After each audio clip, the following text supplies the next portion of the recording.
You ever get the feeling you're being watched? Come at me, bro. Yeah.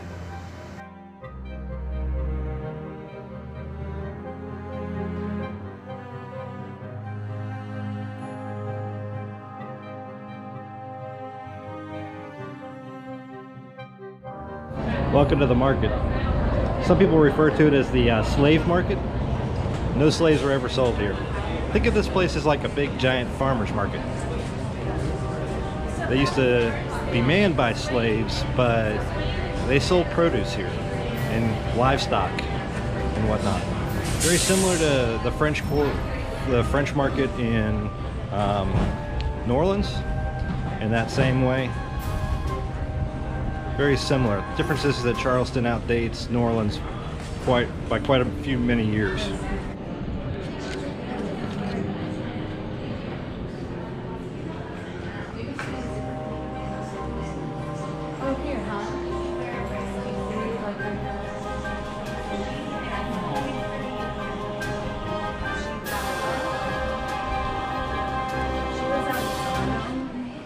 The building I was showing you out front is the Daughter of the Confederacy Museum.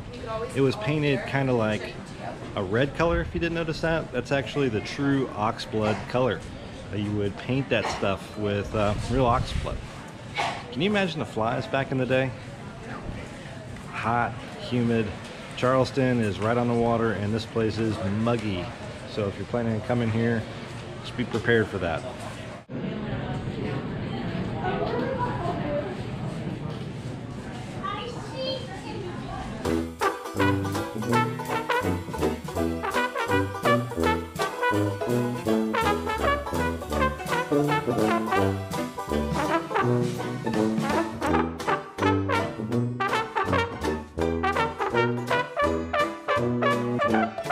It's so awesome to be able to see like a place that still has all the old traditional hats. I actually own a top hat, believe it or not. And Paige and I, we got married here in Charleston, down there at the Battery. I'm sure I'll get some footage down there. And we went in period outfits. I wore a top hat, I had a vest and frock coat and everything. And she wore this really awesome blue dress. I'll see if I can find a picture of it and post it. You just don't see a whole lot of people wearing hats. I got mad respect for Canadian Batman. You know why? Because he still wears one of those driving Peaky Blinders kind of caps. Yeah. I tried one time and I don't know, you either fit into it or you just don't, you know. And I just have the outfitter's kind of hat. I mean, I'm the simple trucker's hat. That's always been kind of me. So beautiful.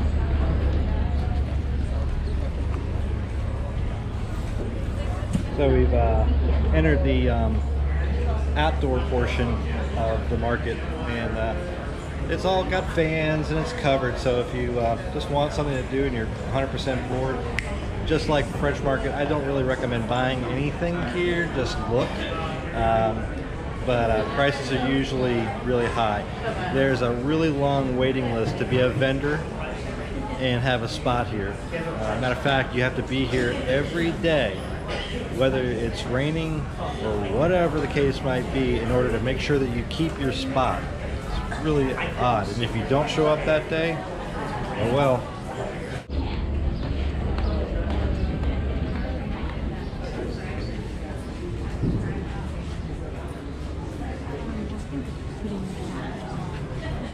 We've got crabs, everybody. We've got crabs. So of course I found some guy that had some wet shave gear, so I had to sit there and talk to him for a while. He had some really old antiques. One of them was a seagull, and it just opened up so uniquely. It's just like that. I've never seen a double edge ever do that. It's really cool.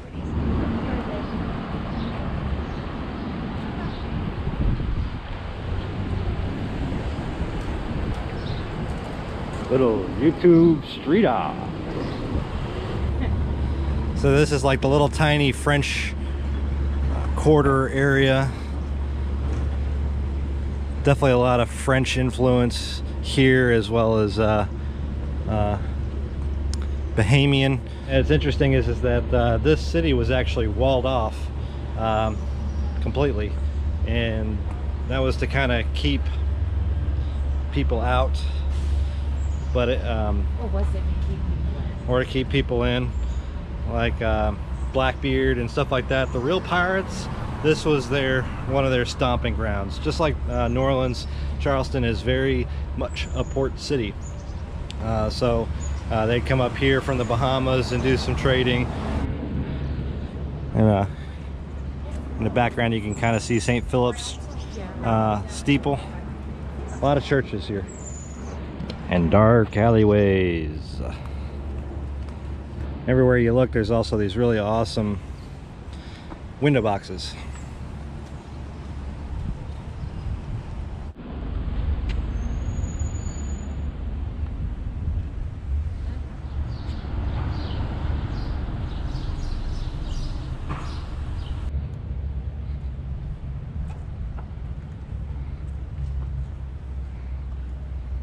This is Dueler's Alley.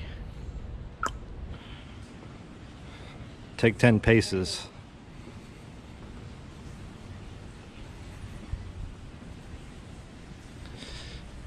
Can you imagine living here? Yeah. Let's do it.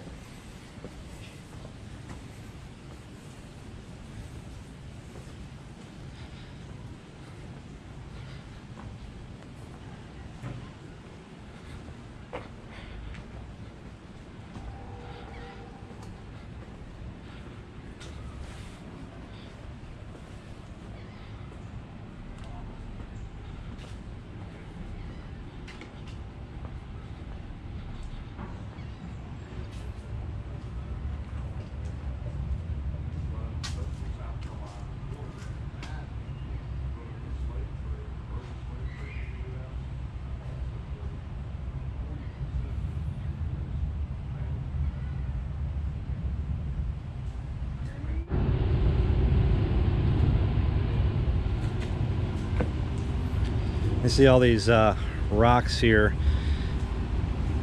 That's actually pretty important too. They are actually ballast stones. So think about ships and things of that nature. Ballast stones to keep them balanced. Most of the roads in Charleston were originally built with those rocks. Can you imagine driving on that? I cannot. That's how they used to help women that were going into labor. Oh yeah. So, as my wife thusly informed, I forgot about that little factoid. If you want to help a woman induce labor, put her on a pulled cart and ride on these rocks. Don't do it. I wouldn't want to do it even if I wasn't in labor. I don't remember. That's right, kids. When you're out and adventuring and exploring your world, just remember that the rain can come on you at any time and boom! Either somebody had a really good night or bad night. I'm not sure what that's supposed to mean, but carrying on. This place has been there forever. It's called Slightly North of Broad. One of the big intersections down here is Broad Street. And the thinking is if you're slightly north of Broad, you're a snob. Or if you're south of Broad, you're just an SOB. I mean, that's just pretty much the way it was culturally here. Funny way to remember it. And just like that, rain started. If there's anything I've learned in Seattle, is that rain is just another form of sunshine. Yeah, it's just another thing you just deal with and you just keep walking through. This place is very famous. It's called McCrady's, and it's run by Sean Brock, a very famous chef. The entranceway is down here around the corner for it. A lot of places have their actual front of their restaurants elsewhere, and this is actually how you get into McCrady's. Paige is going to hit the chiropractor. Figure while we're out of town is, you know, take care of ourselves, relax, and all kinds of other stuff. Very famous place. He has two restaurants here. One is McCrady's, and the other is Husk. As you can tell, it's a pretty prefixed menu here. The interior is just unbelievable. There's a picture right here, I'll show you.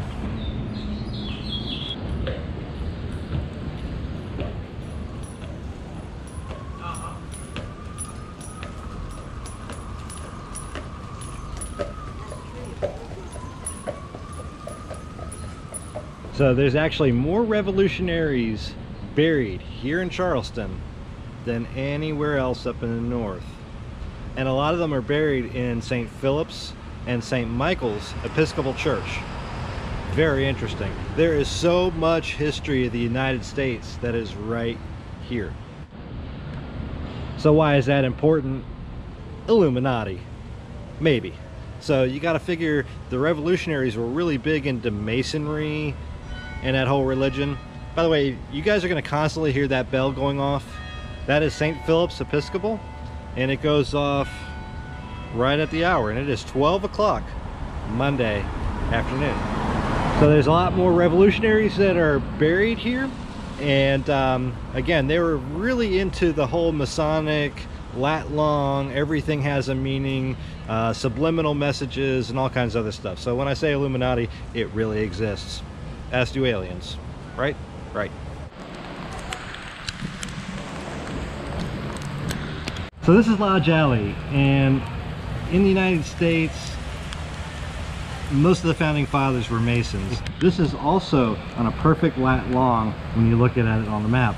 And of course, it's pouring down rain, but what I wanted to show you guys was one of the original Masonic temples ever in the United States is right down this alleyway.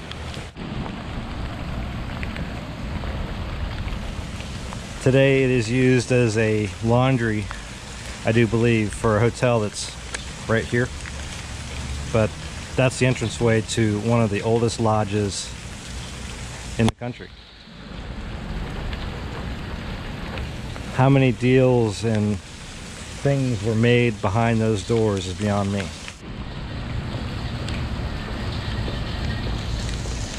The things I do for the vlog, everybody. I'm in the pouring down rain. There's absolutely no place to get cover. Well, there might be, right here. So that's why I say don't worry about too much of the small stuff in your life. Yeah, that's why I try to put in so much hidden symbolism into my vlogs, or hidden objects, or things of that nature. You know, it's the way to have fun and not take yourself so seriously and play with a little bit of psychology to make yourself feel happy. And that's kind of what I'm doing, even in my vlogs here. So this place has a very special meaning to me for that. I've been coming down to Charleston for years now with Paige, and you know, this place here, every time I think of symbolism, I think about this alleyway right here and that lodge right there. I mean, it's really awesome. Now, even though the United States has got some odd things going on, in my humble opinion, the reality is the foundation for the society as a whole, I think, are one of the best in the world. And you know, it means the underlying structure, the underlying connectivity of everything is all thought through, whether you have or not. It's like when I'm going through something really bad, I don't necessarily always think about it, but the reality is something is connected just on the other side. So whether it be a sadness, a loss, you know, a job loss, who knows what it might be, but the reality is that we never really know what's on the next side. And that event that you are experiencing in that very moment needed to happen in order for the next big piece of your adventure to occur. And I hope you guys remember that. I've gone through significant changes in my life, and you know, it's not that big of a deal. It's bad when we go through them, but it's not necessarily that bad when we realize the other side of that piece of the information, which we don't typically know at the time.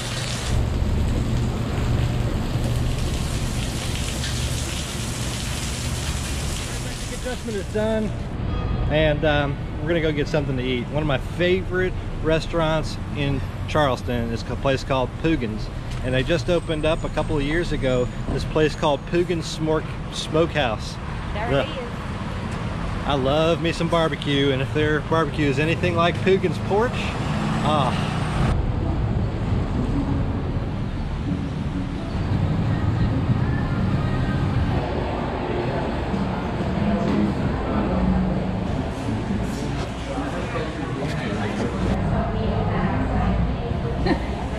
Coming to get my barbecue. And oh yeah, man, it smells just as awesome as what you would expect here. I don't even know where to begin.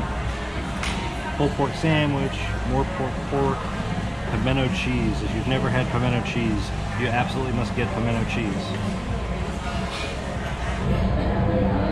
I think I'm found what I'm gonna get. It's called the Four Porksmen. I'm all in, man. Pulled pork, pork belly, smoked bacon, American cheese, house barbecue sauce, and St. Louis rib. Pimento cheese fritters.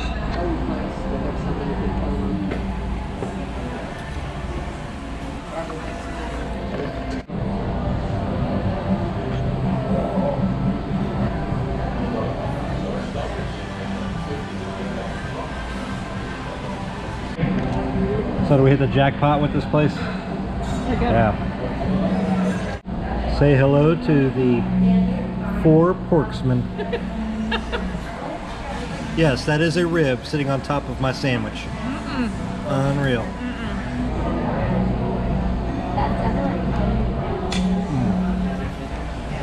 I want to apologize to all the vegetarians and vegans that watch my channel. You just don't know what you're missing.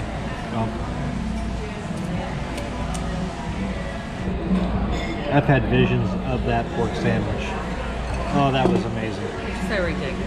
That might be a little bit. That was so good. If you ever get down to Charleston, come here to Poogan's and get some of that. That's all I can say. Woo. Go that way? I think I need a wheelbarrow, babe.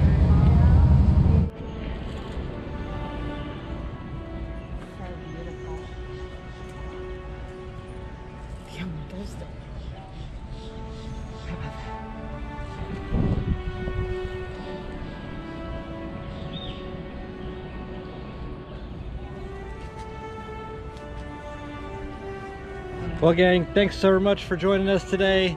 We're gonna keep exploring. We'll catch you guys again in the next episode. So stay tuned.